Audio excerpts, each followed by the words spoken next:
Bismillahirrahmanirrahim. Assalamualaikum warahmatullahi wabarakatuh.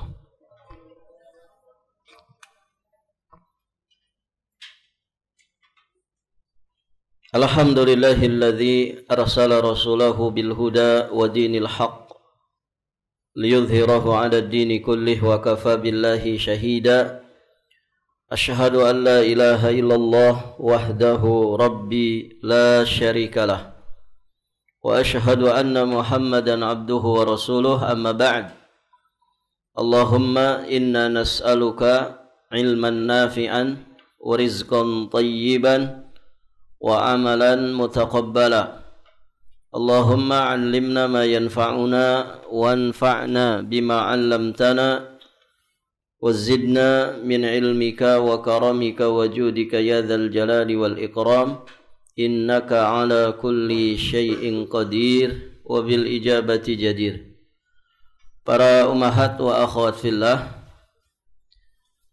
kita akan melanjutkan pembacaan kitab Fiqhus Sunnah lin Nisa wa ma yajibu an ta'rifahu kullu muslimatin min ahkam, karya Syekh Abu Malik Kamal bin As-Sayyid Salim hafizahullahu ta'ala wa ra'ah.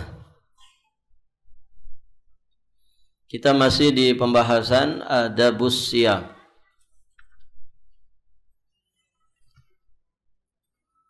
Sudah selesai belum ini? Adabus siyam sudah nomor berapa?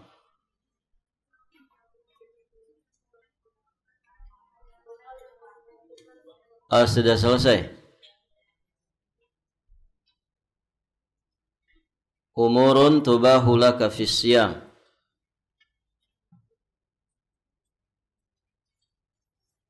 Hal-hal yang boleh dilakukan ketika berpuasa. Itu ya? Taib. Ibu-ibu yang dirahmati Allah, qala hafizahullahu ta'ala, umurun tubahu laki fis siyam. Beberapa perkara yang dibolehkan bagimu, wahai saudari muslimah, ketika berpuasa. Yang pertama, al-jima' lailatas siyam qabla al-fajri. Berjima' pada malam hari di bulan puasa sebelum waktu fajar. Wa huwa rukhsatu minallahi ta'ala. Ini adalah rukhsah dari Allah Subhanahu wa ta'ala lil muslimin, ya, bagi orang-orang Islam. Jadi walaupun di bulan Ramadan kegiatan bersetubuh masih bisa dilakukan oleh pasangan suami istri. Yang penting jangan di siang hari setelah imsak. Nah, itu tidak boleh. Dari imsak sampai terbenamnya matahari itu haram. Bisa besar urusannya walaupun bersama dengan istri kita. Apalagi kalau bersama dengan istri orang, gitu, alias zina. Sama istri sendiri saja bisa masalah besar, ya. Kalau dengan yang lain lebih gede lagi dosanya. Berarti dia berzina di bulan Ramadan, di siang hari bulan Ramadan. Taib, ibu-ibu yang dirahmati Allah, jadi ini rukhsah dari Allah Subhanahu wa ta'ala untuk kaum muslimin. Allah Subhanahu wa ta'ala berfirman di surat Al-Baqarah ayat 187.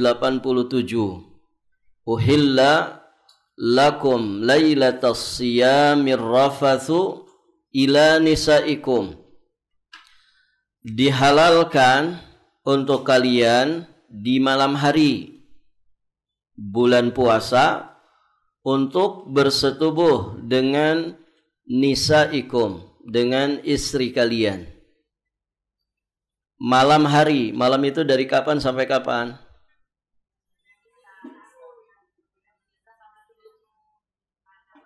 Dari Isya. Kelamaan Bu Isya. Dari semenjak berbuka puasa sampai sebelum azan subuh atau masuknya subuh. Kalau dari Isya kelamaan. Taib. Jadi dari mulai buka puasa. Jadi boleh nggak berbuka sama istri? Boleh, gitu ya. Makanya kan ada hadisnya. Lis-shaimi farhatani. Bagi orang yang berpuasa ada dua kegembiraan. Kegembiraan pertama kapan? Farhatun inda fitri. Kegembiraan saat dia berbuka. Apa maknanya ini? Kata para ulama, gembira saat berbuka puasa itu ada dua. Ada kegembiraan yang sifatnya maknawiyah, ada kegembiraan yang sifatnya hissiyah. Kegembiraan yang sifatnya maknawiyah adalah rasa syukur, lapangnya hati, senangnya jiwa karena diberi kemudahan oleh Allah Subhanahu wa taala untuk menyelesaikan puasa pada hari itu dengan segala rintangan, hambatan dan juga cobaannya. Kalau kita sampai di penghujung hari, sampai di waktu berbuka, ini berarti murni merupakan taufik dan inayah dari Allah Subhanahu wa taala. Di tengah-tengah mungkin orang-orang di sekitarnya banyak yang tidak berpuasa. Nah, kita dimudahkan untuk bisa berpuasa di hari itu sampai selesai. Nah, ini namanya farhah maknawiyah, kegembiraan yang sifatnya maknawi. Nah, ada kegembiraan yang sifatnya hissiyah. Apa itu, Ibu? Kegembiraan yang sifatnya hissiyah. Saat kita berbuka, apa? Itu maknawiyah yang tadi ya. Ini maknawiyah yang sering diabaikan justru. Yang seharusnya disyukuri, diresapi gitu ya. Karena Allah memberikan taufik dan inayah untuk dia bisa selesai sampai maghrib ya, berpuasa dengan baik. Nah, yang hissiyah apa? Hissiyah itu apa, Ibu? Hissiyah itu lawan dari maknawiyah. Apa? Kegembiraan saat berbuka yang sifatnya hissiyah.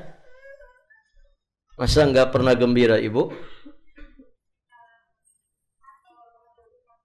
Ini sedang kita bahas ini sekarang. Apa, Bu? Pertama, bergembira karena sesuatu yang haram di siang hari jadi halal. Yang haram di siang hari apa, Bu?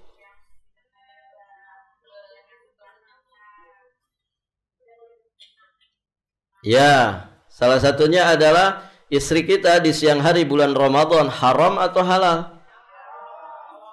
Haram untuk disetubuhi. Tapi ketika berbuka jadi halal. Makanya tadi saya sampaikan, boleh nggak berbuka sama istri? Boleh. Begitu ya? Boleh. Jadi bukan hanya nyantap makanan, juga nyantap istri.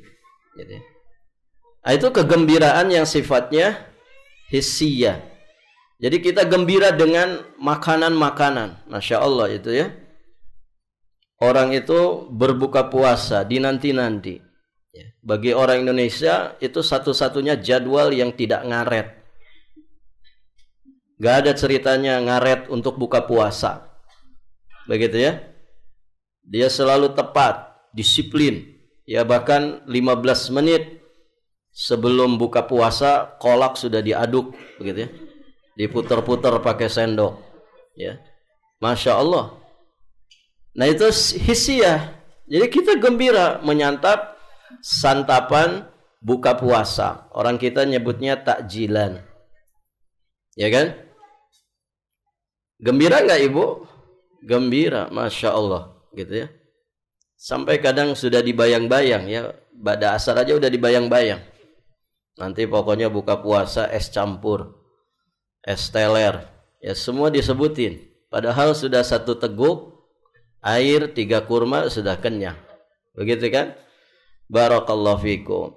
Itu yang sifatnya hissiyah. Jadi kita gembira dengan santapan makanan, santapan minuman, pun juga kita bergembira karena istri kita sudah boleh juga disantap, begitu ya. Yang tadinya haram jadi halal. Ada yang pernah berbuka ibu sama pasangannya? Iya. Jarang dipraktekkan memang karena durasi ke maghribnya terlalu cepat, begitu ya. Barakallahu fikum. Biasanya tadi ya kata ibu habis tarawehan, begitu kan? Tapi pada dasarnya sudah boleh, gitu ya. Taib, ibu-ibu yang dirahmati Allah. Paham ibu sampai di sini? Sudah ya, tidak usah diperpanjang. Berikutnya dari Barra radhiyallahu taala anhu, beliau berkata, tatkala diturunkan ayat tentang puasa Ramadan, para sahabat mereka tidak menyetubuhi istri mereka pada bulan Ramadan secara total. Berarti cuti selama 1 bulan. Puyeng enggak ibu? Barakallahu fikum. Ini pernah terjadi pada para sahabat. Ya, mereka 1 bulan full selama bulan Ramadan secara total tidak menyetubuhi istri-istrinya. Beberapa orang berkhianat terhadap diri mereka sendiri dalam hal ini. Lantas Allah Subhanahu wa taala kemudian menurunkan firman-Nya. Di surat apa ini? Masih di surat Al-Baqarah. Ayat berapa, Bu? 187. Coba lihat ayatnya.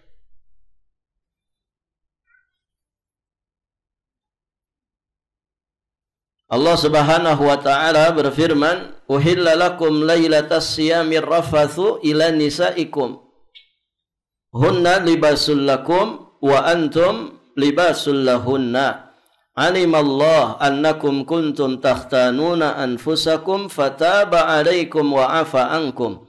Fal'ana bashiruhunna wabtaghu ma kataballahu lakum wa kulu washrabu hatta yatabayyana lakumul khaytul abyadu minal khaytil aswadi minal fajr thumma atimmus siyama ilal layl wa la tubashiruhunna wa antum aqifuna fil masajid tilka hududullah fala taqrabuha kadzalika yubayyinullahu ayatihi linnasi la'allahum yattaqun." Jadi kata Allah Subhanahu wa taala, dihalalkan bagimu pada malam hari bulan Ramadan, pada malam hari berpuasa di bulan Ramadan, bercampur dengan istrimu. Maksudnya berjima, melakukan persetubuhan. Mereka adalah pakaian bagimu dan kamu adalah pakaian bagi mereka. Allah mengetahui bahwa kamu tidak dapat menahan dirimu sendiri, tetapi Dia menerima taubatmu dan memaafkan kamu. Barakallahu fikum. Jadi Allah Maha tahu, ibu-ibu yang dirahmati Allah, bahwa para sahabat tentu mereka tidak dapat menahan diri mereka sendiri. Begitu ya. Artinya ya 1 bulan tidak ketemu istri itu ya cukup berat, begitu ya. Kalau berdasarkan survei itu maksimal itu 3 hari. 3 hari enggak ngapa-ngapain ya bisa puyeng, begitu kan? Barakallahu fikum. Maka sekarang kata Allah Subhanahu wa taala, "Fal ana bashiruhunna." Maka sekarang campurilah mereka dan carilah apa yang telah ditetapkan Allah bagimu. Makan dan minumlah hingga jelas bagimu perbedaan antara benang putih dan benang hitam, yakni fajar. Jadi dari buka puasa sampai waktu fajar halal bagi kita makan dan minum. termasuk halal bagi kita untuk melakukan hubungan badan dengan pasangan. Kemudian sempurnakanlah puasa sampai datangnya malam. Malam yang dimaksud adalah waktu maghrib, karena itu awal malam, terbenamnya matahari. Namun kata Allah, janganlah kamu campuri mereka ketika kamu beriktikaf di dalam masjid. Nah, iktikaf itu salah satu pembatalnya adalah hubungan badan. Taib, ibu-ibu yang dirahmati Allah.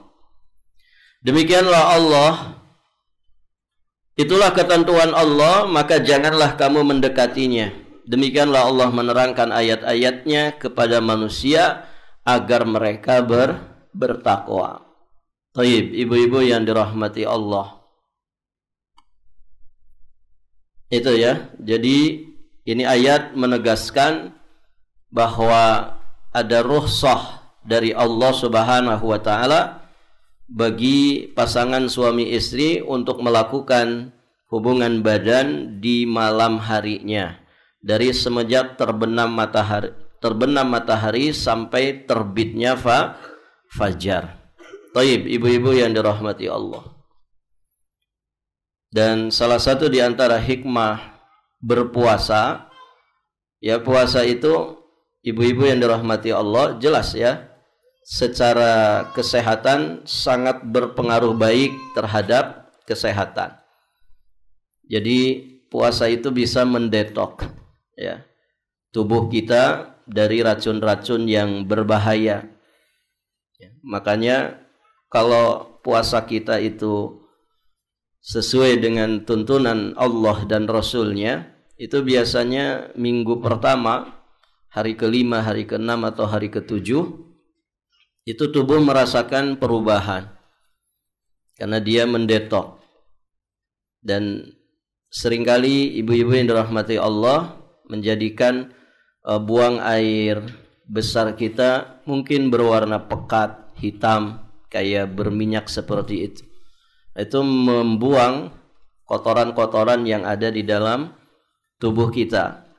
Nah, dengan efek tersebut tentu badan kita lebih sehat, peredaran darah lebih lancar, dan Masya Allah ya, termasuk faidahnya adalah juga sangat bermanfaat ya bagi seorang suami ya ketika dia berhubungan badan dengan istrinya. Artinya lebih segar, lebih mantap. Taib, ibu-ibu yang dirahmati Allah. Kita lanjut. Di antara perkara yang dibolehkan ketika berpuasa, yang kedua adalah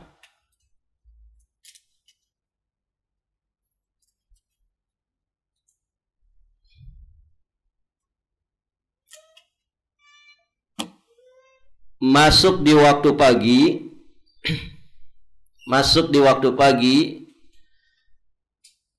hari masuk di pagi hari di bulan Ramadan dalam keadaan junub. Memasuki waktu pagi hari di bulan Ramadan dalam keadaan junub. Ini boleh. Artinya sudah masuk fajar namun kita masih dalam keadaan junub.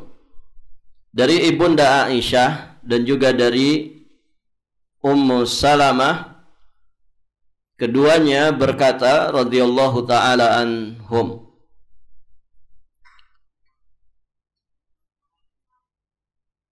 anna Rasulullah sallallahu alaihi wa alihi wasallam kana yudrikuhul fajru wa huwa junubun min ahli thumma yagtasil wa yasum. Bahwasannya pernah Rasulullah sallallahu alaihi wasallam ketika waktu fajar tiba, ketika fajar terbit, beliau masih dalam keadaan junub sehabis bersetubuh dengan istri beliau. Kemudian beliau mandi dan tetap berpuasa.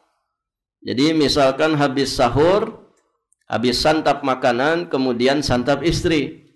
Begitu ya. Sudah selesai nih. Sudah selesai, ternyata 5 menit kemudian sudah dikumandangkan azan subuh. Padahal kita belum mandi. Boleh seperti itu, Bu? Boleh. Masuk di waktu pagi hari di bulan puasa dalam keadaan junub boleh. Yang penting hubungan badannya sebelum waktu fajar. Atau bisa saja misalkan di pertengahan malam hubungan badan, habis itu keduanya tidur, ya. Kemudian bangun-bangun pas azan subuh. Berarti kelewat waktu sahur. Mungkin seperti itu, Bu? Mungkin saja, begitu kan? Tiba-tiba pas bangun sudah dikumandangkan azan subuh, atau bahkan mungkin sebagian orang ya sesekali dalam masa hidupnya pernah mengalami bangun-bangun orang sudah pada bubar dari masjid, atau bahkan bangun-bangun di waktu duha. Mungkin tidak, Ibu? Mungkin terlalu semangat mungkin di malam harinya, begitu ya. Dua-duanya kelelahan, bangun-bangun di waktu duha. Berarti kelewat waktu sahur, kelewat waktu subuh. Gimana tuh, Bu, kalau begitu? Ketika bangun apa yang dilakukan? Baca doa dulu. Baca doa bangun tidur. Ya. Baru kemudian mandi. Habis mandi ngapain? Salat. Ya, mengqadha salat yang ketinggalan. Karena orang tidur tidak wajib salat. Lanjut puasa enggak? Lanjut, tidak masalah. Yang penting sudah niat di malam hari. Taib. Ibu-ibu yang dirahmati Allah. Berikutnya yang dibolehkan takbil az-zawj wa mubasyaratuhu laha dunal jima'. Mencium istri, kemudian mubasyarah. Mubasyarah itu bercumbu rayu, bermesraan dengan istri tanpa melakukan jima'. Jadi cium istri, bermesraan dengan istri saat berpuasa tanpa melakukan persetubuhan itu dibolehkan. Dari Ibunda Aisyah radhiyallahu taala anha, beliau berkata, "Kana an-nabiy sallallahu alaihi wasallam yuqabbil wa yubashir wa huwa sha'im." Nabi sallallahu alaihi wasallam mencium istri beliau, mencumbui istrinya padahal beliau sedang berpuasa. Namun ada kalimat setelahnya yang mesti menjadi perhatian. Wa kana amlakukum liirbih. Dan beliau itu adalah orang yang paling mampu mengendalikan hawa nafsunya. Berarti kalau nafsuan gimana, Bu? Bahaya, ya. Nah, orang harus ngaca diri. Kalau Nabi itu amlakukum liirbih. Beliau orang yang sangat mampu mengendalikan nafsunya. Kalau kita nafsuan tidak boleh. Kenapa, Ibu? Kenapa? Karena rawan lebih dari sekedar mencium dan bermesraan, yang akhirnya bisa saja terjatuh. Kalau terjatuh kan jadi urusan besar itu. Pertama, kita berdosa dengan dosa yang besar. Yang kedua, ada kafarat yang harus dibayarkan. Apa kafaratnya, Bu?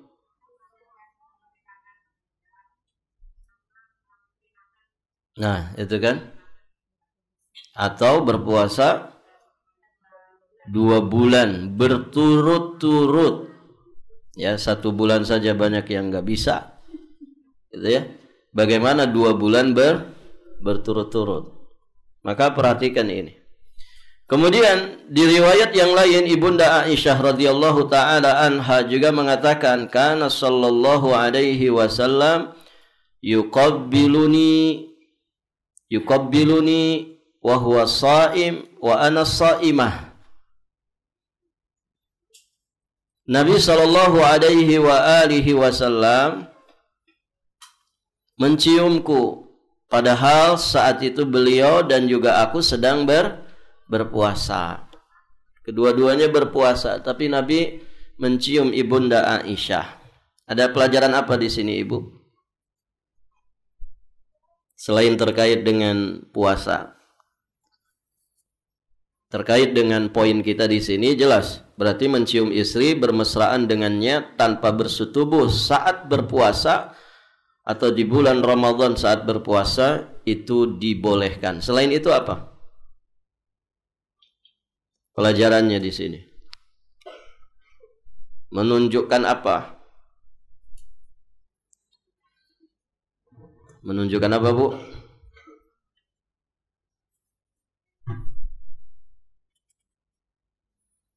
Menunjukkan bahwa Nabi itu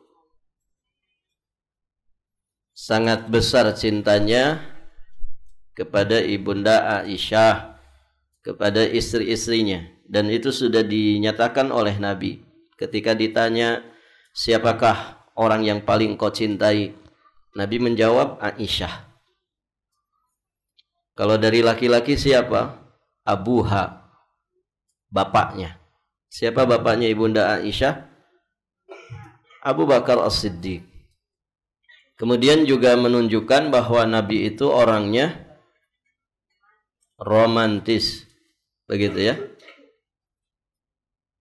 Beliau orang yang bisa ya menyenangkan istrinya. Taib, ibu-ibu yang dirahmati Allah. Kalau dicium suami itu senang nggak, Ibu?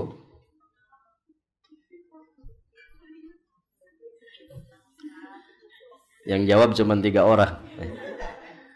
Taib, ibu-ibu yang dirahmati Allah. Tergantung momen, Ibu ya. Kalau diciumnya tanggal muda, senangnya minta ampun. Baik, ibu-ibu yang dirahmati Allah, kita lanjut. Di sini beliau sampaikan al-mubasyarah asluha.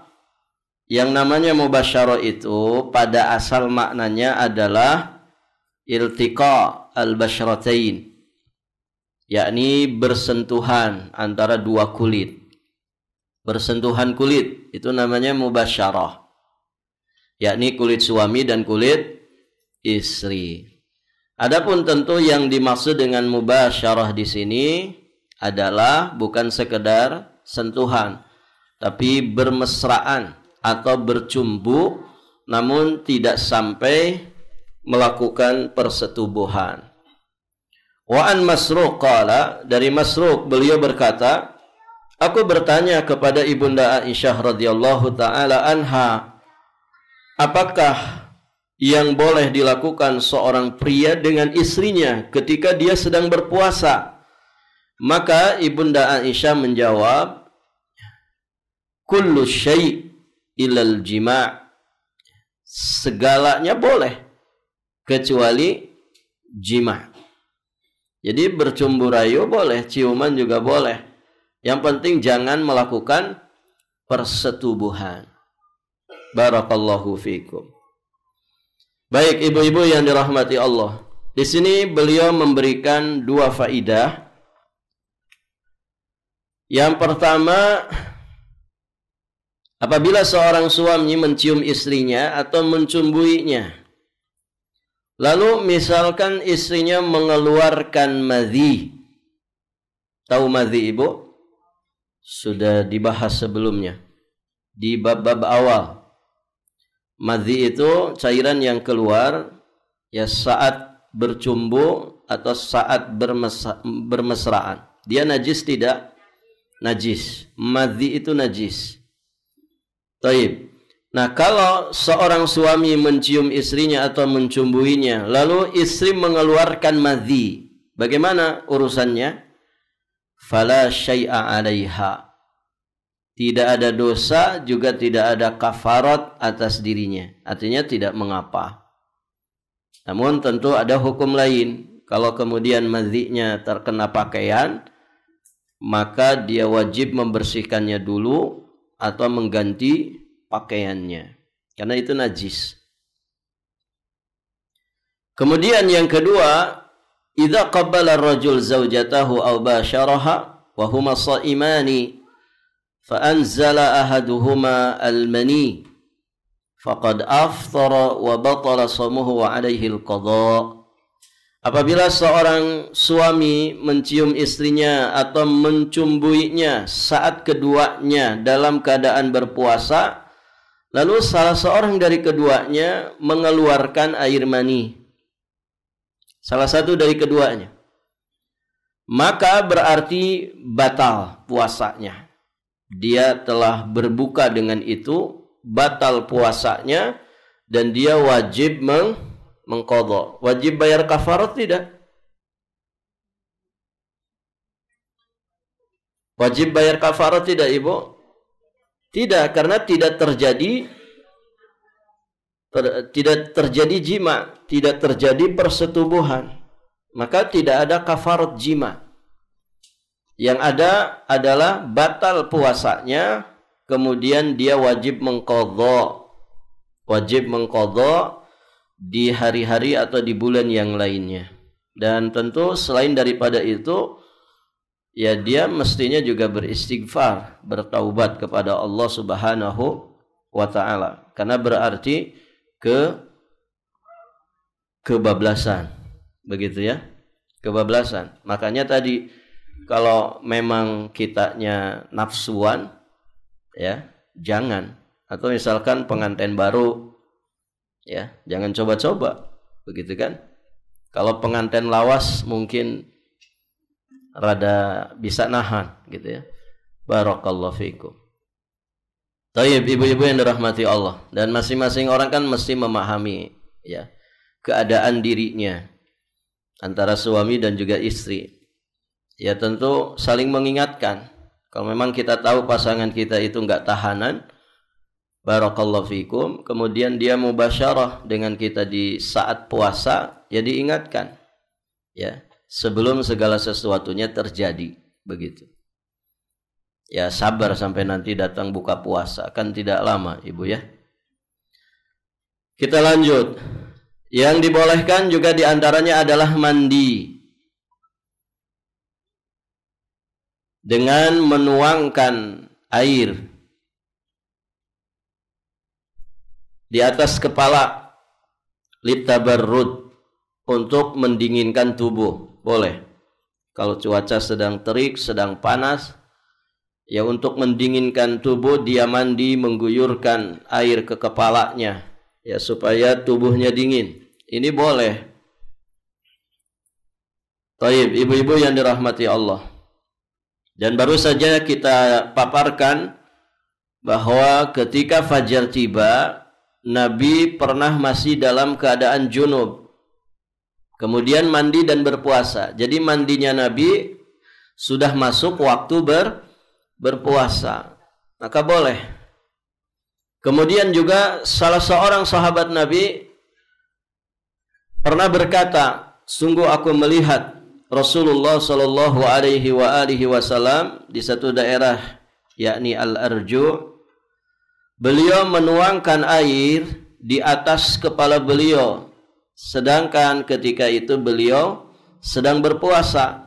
Kenapa? Karena haus atau karena kepanasan.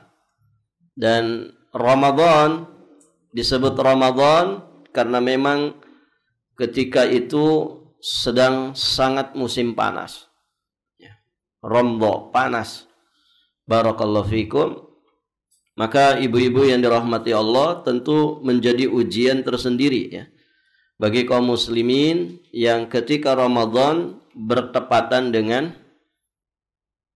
musim panas. Taib, ibu-ibu yang dirahmati Allah, ya alhamdulillah sepanas-panasnya di kita tentu tidak sepanas di Timur Tengah sana. Ya cenderung Ramadan itu bagi kita ya dimudahkan. Begitu Ibu ya. Kita lanjut. Yang juga dibolehkan adalah madmadah, istinsyaq min ghairi mubalaghah, berkumur-kumur kemudian memasukkan air ke hidung serta mengeluarkannya selama tidak berlebih-lebihan. Hal ini berdasarkan sabda Nabi sallallahu alaihi wasallam, "Wa baligh fil istinsyaq illa an takuna sha'iman." Sempurnakanlah memasukkan air ke hidung kecuali jika kamu sedang berpuasa. Jadi kumur-kumur di dalam wudu, memasukkan air ke hidung di dalam wudu itu dibolehkan saat kita sedang berpuasa, namun harus waspada dan hati-hati, jangan sampai berlebih-lebihan. Sunnahnya istinsyak itu berlebih-lebihan, maksudnya sampai ke ujung pangkal dari hidung, ya, sampai ke bagian ujung hidung ketika di hari-hari sedang berpuasa. Namun saat berpuasa jangan terlalu berlebih-lebihan. Kenapa? Karena khawatir, ya, khawatir nantinya ada yang masuk ke tenggorokan. Karena ada saluran ya dari lubang hidung menuju ke tenggorokan. Sama dari telinga juga ada. Taib. Yang berikutnya dibolehkan menggunakan kuhul, celak, menggunakan minyak wangi, obat tetes, injeksi. Injeksi itu kalau kita ya disuntik begitu ya. Siwak, bersiwak atau yang semisal dengan itu juga dibolehkan. Pendapat yang rajih adalah bahwasannya memakai salah satu dari perkara yang disebutkan di atas tadi itu tidak membatalkan puasa. Karena puasa itu merupakan bagian dari ajaran agama. Karena puasa itu merupakan bagian dari ajaran agama kaum muslimin yang perlu diketahui baik perkara khusus maupun umum. Andai kata perkara-perkara ini termasuk dari apa yang diharamkan oleh Allah dan Rasul-Nya saat berpuasa, atau setidaknya puasa menjadi rusak karenanya, niscaya ini termasuk hal yang diterangkan oleh Nabi Shallallahu Alaihi Wasallam. Jadi kalau perkara-perkara tadi, celak, menggunakan parfum, obat tetes, injeksi, siwak, kalau seandainya ini diharamkan saat berpuasa, tentu ada penjelasannya dari Nabi Shallallahu Alaihi Wasallam. Andai kata beliau pun menjelaskannya, tentu para sahabat pasti mengetahuinya, dan tentu para sahabat juga pasti akan menyampaikannya kepada yang selain darinya, yakni para tabi'in, karena ilmu itu diwariskan. Para tabi'in nanti akan menyampaikan kepada atba'ul tabi'in, atba' tabi'in, dan terus kepada para ulama sepanjang zaman, yang juga akhirnya pasti sampai kepada kita semua. Namun ternyata ibu-ibu yang dirahmati Allah, ya, tidak ada seorang pun dari kalangan ulama yang menyampaikan dari Rasulullah tentang hal itu, baik berupa hadis sahih maupun dhaif, hadis yang bersanad maupun yang mursal. Maka ketahuilah bahwa beliau memang tidak menyebutkan sedikit pun tentangnya. Begitu ya. Jadi bercelak boleh, pakai parfum boleh, pakai obat tetes juga boleh, disuntik juga boleh, bersiwak juga boleh. Kemudian beliau menyampaikan di sini, qala hafizahullahu ta'ala, diriwayatkan secara sahih dari Atta, dari Ibrahim, dari An-Nakhai, dari Al-Hasan dan Az-Zuhri, bahwa memakai celak bagi orang yang berpuasa itu tidak mengapa. Jadi ada riwayat tentang itu. Memakai celak saat berpuasa itu boleh. Celak itu apa, Bu? Iya. Yang dioleskan di bawah kelopak mata. Pakai ismid ya, batu dari ismid. Batu ismid. Itu celak. Ada bab tersendiri terkait dengan masalah celak ini. Kemudian beliau juga memberikan catatan, tidak mengapa memakai sikat gigi atau pasta gigi ketika sedang berpuasa. Apabila memang engkau merasa aman bahwa tidak sampai ke tenggorokan. Akan tetapi yang utama adalah tidak melakukan perbuatan itu dan melakukannya di malam hari saja. Jadi kalau mau gosok gigi, ibu-ibu yang dirahmati Allah, ya pakai sikatnya saja, ya tidak usah pakai odol. Kalau memang kita khawatir, ya khawatir ada yang masuk ke tenggorokan. Begitu. Tapi kalau bisa memastikan tidak ada yang masuk, maka tidak ada masalah. Kemudian yang juga dibolehkan adalah berbekam, donor darah, cuci darah. Apabila tidak dikhawatirkan tubuhnya itu lemah. Artinya tidak dikhawatirkan mengganggu ibadah puasanya. Dari Abdullah bin Abbas, beliau berkata, Nabi SAW, beliau pernah berbekam padahal waktu itu beliau sedang berpuasa. Kemudian yang disebut dengan bekam atau hijamah itu adalah mengambil darah dari bawah lapisan kulit terluar di tempat-tempat tertentu. Suka dibekam nggak ibu? Ya, usahakan rutin dibekam. Ya, setidak-tidaknya 3 bulan sekali. Tindakan yang sejenis dengan bekam itu adalah donor darah. Mendonorkan darah. Ada yang suka donor darah, ibu? Donor darah. Ini juga boleh selama tidak mengganggu puasanya. Allahu alam, katanya sebagian orang yang memang rutin itu merasakan efeknya begitu. Jadi dia lebih senang didonorkan begitu. Taib. Jadi donor darah dibolehkan. Kemudian mengalirkan darah keluar dari tubuh dalam rangka cuci darah. Apa cuci darah itu namanya? Ya, cuci darah ya. Mungkin ada istilahnya. Cuci darah itu berarti dikeluarkan, dimasukin lagi, disaring begitu ibu ya. Nas'alullah as-salamah wal afiyah. Semoga Allah menganugerahkan kesehatan kepada kita semua. Melindungi kita semua dari segala macam penyakit.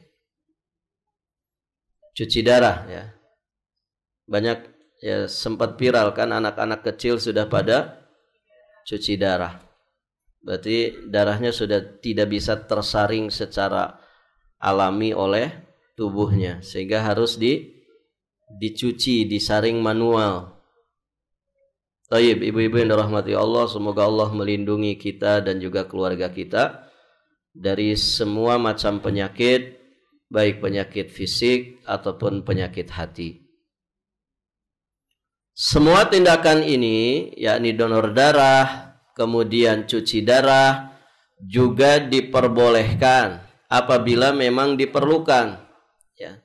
Bahkan di siang hari bulan Ramadan, tidak mengapa. Namun apabila dikhawatirkan menjadikan lemahnya tubuh orang yang menjalaninya, maka hukumnya makruh.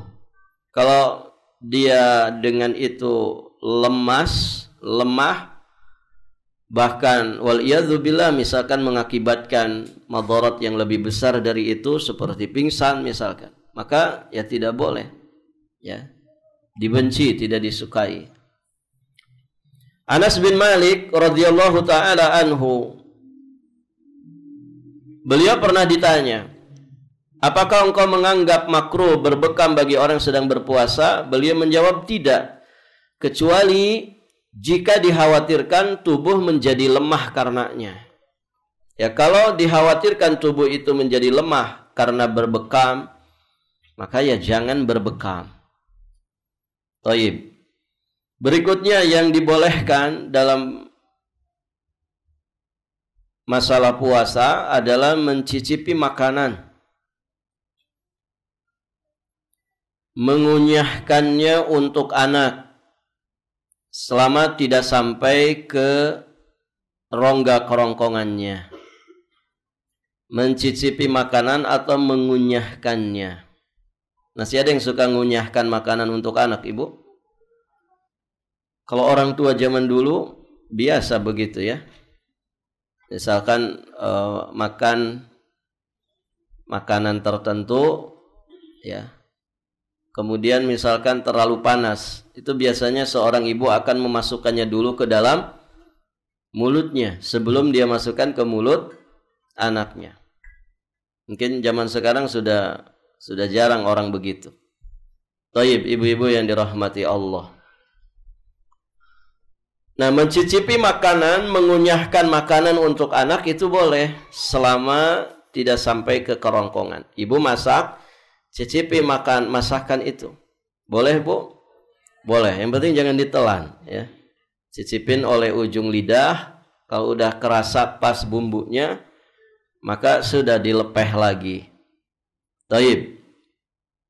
Dari Abdullah bin Abbas, beliau berkata, la ba'sa an yadhuqal khal aw syai' ma lam yadkhul halqahu wa huwa sha'im. Tidak mengapa mencicipi cuka atau sesuatu dari makanan selagi tidak masuk ke dalam kerongkongannya saat dia berpuasa. Taib. Kemudian dari Yunus tentang Al-Hasan, beliau juga menyatakan, aku melihatnya mengunyahkan makanan untuk bayi, padahal ketika itu dia sedang berpuasa. Dia mengunyahkan makanan itu, lalu mengeluarkannya dari mulutnya, meletakkan kunyahannya itu di mulut si bayi. Boleh selama tidak sampai ke tenggorokan. Taib. Kalau ngunyah ini agak rawan, Ibu ya. Mengunyahkan agak rawan memang, tapi pada dasarnya ketika tidak masuk ke dalam tenggorokan ya tidak ada masalah. Syekhul Islam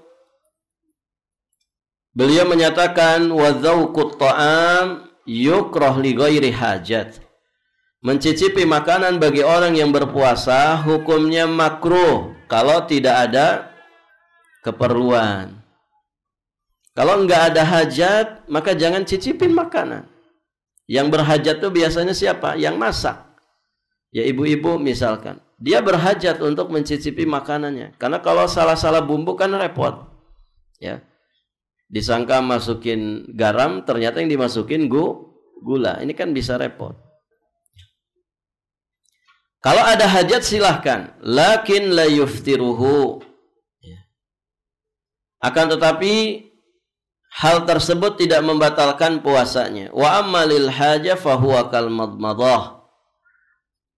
Jadi mencicipi makanan bagi orang yang berpuasa itu hukumnya makruh apabila tidak ada keperluan untuk itu. Walaupun dia tidak batal puasanya hanya gara-gara mencicipi makanan. Tapi dia bukan orang yang berhajat, maka hukumnya makruh. Adapun bila itu dilakukan karena ada keperluan, maka kedudukannya itu seperti madmadah, ya seperti berkumur-kumur. Saat berpuasa berkumur-kumur kan boleh. Nah, orang yang mencicipi makanan karena ada hajat, ada keperluan untuk itu kedudukannya seperti orang yang berkumur-kumur. Berarti kalau sudah dicicipi, dimasukin atau dikeluarin lagi, Bu?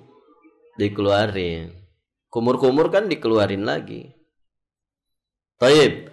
Yang dibolehkan adalah makan dan minum karena lupa. Pernah lupa, Ibu? Namanya juga manusia. Senang gak kalau lupa? Alhamdulillah. Itu rezeki dari Allah. Ya. Habis syuruk di bulan Ramadan, kemudian tidur lagi misalkan. Bangun-bangun jam 8:30 waktu duha. berarti dia tidur sekitar 1,5 jam. Tiba-tiba di meja ada nasi kuning, habek saja dimakan, begitu ya. Selesai, sudah minum, sudah selesai pokoknya. Ya. Ternyata anak perempuannya yang sedang head, ya, nyari nasi kuning di meja makan. Bu, kemana nasi kuning saya? Loh, sudah saya makan habis. Ya. Loh, ibu nggak puasa kah? Astagfirullah, lupa, begitu ya. Dimuntahin lagi ibu? Jangan. Alhamdulillah. Itu rezeki dari Allah Subhanahu wa ta'ala. Yang penting jangan nambah lagi. Sudah saat lupa saja. Kalau ingatnya pertengahan gimana, Bu? Nih lagi makan nasi kuning anaknya tadi gitu kan. Tiba-tiba anaknya nongol. Loh, ibu ini Ramadan loh. Baru kita jadi ingat. Gimana, Bu? Berhenti. Berhenti. Yang di mulut dilepehkan.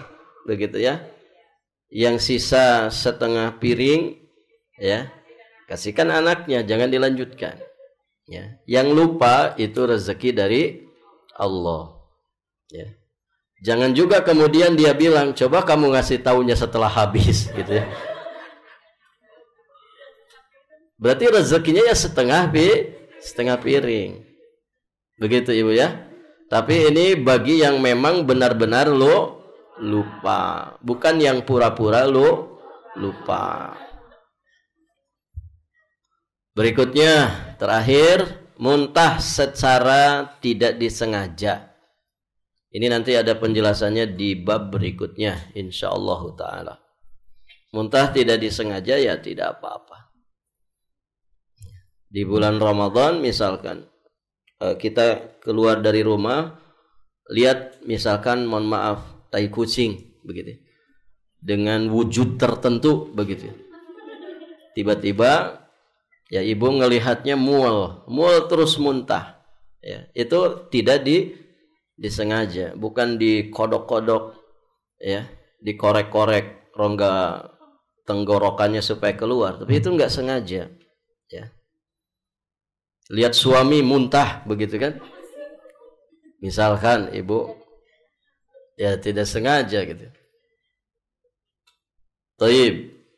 Sampai di sini saja pelajaran kita, insyaallah taala. Nanti kita lanjutkan di kesempatan berikutnya biidznillah.